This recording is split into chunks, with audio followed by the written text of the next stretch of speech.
Xəbər verdiyimiz kimi Birləşmiş Ştatlar prezidenti Donald Trump'ın göstərişi ilə ABŞ Ukraynaya bütün hərbi yardımı dayandırdı. Bu qərarın müharibənin gedişatına necə təsir edəcəyi suallar doğurur. Maraqlıdır, əgər Amerika bu dəstəyi kəsirsə, Avropa ölkələrinin yardımı Ukraynanın mübarizəsini davam etdirməsi üçün kifayət edəcəkmi?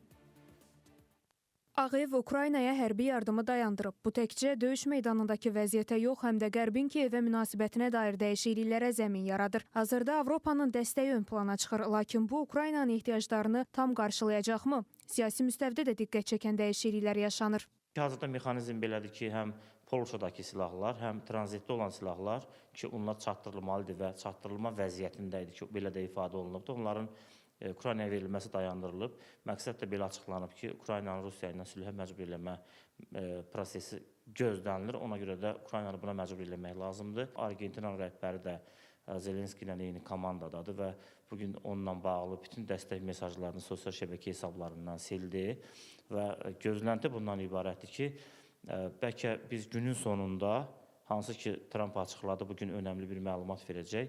Əgər o bu deyilsə, o zaman ABŞ-ın NATO-dan çıxmasını da elan edə bilərlər.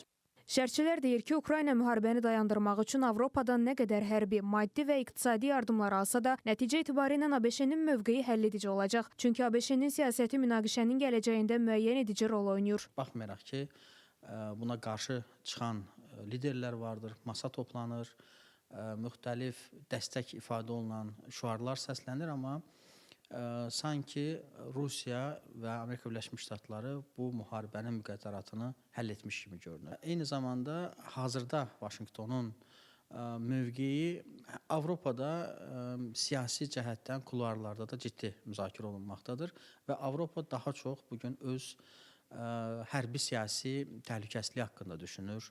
Birləşmiş Ştatlar dəstəyi dayandırmaqla Ukraynanı sülhə məcbur etdiyini iddia edir. Bu cür radikal təzyiq üsulu istəyi reallaşdıra bilərmi? Bunu zaman göstərəcək. Fidan Səfər, Nadir Cəlilov, Space.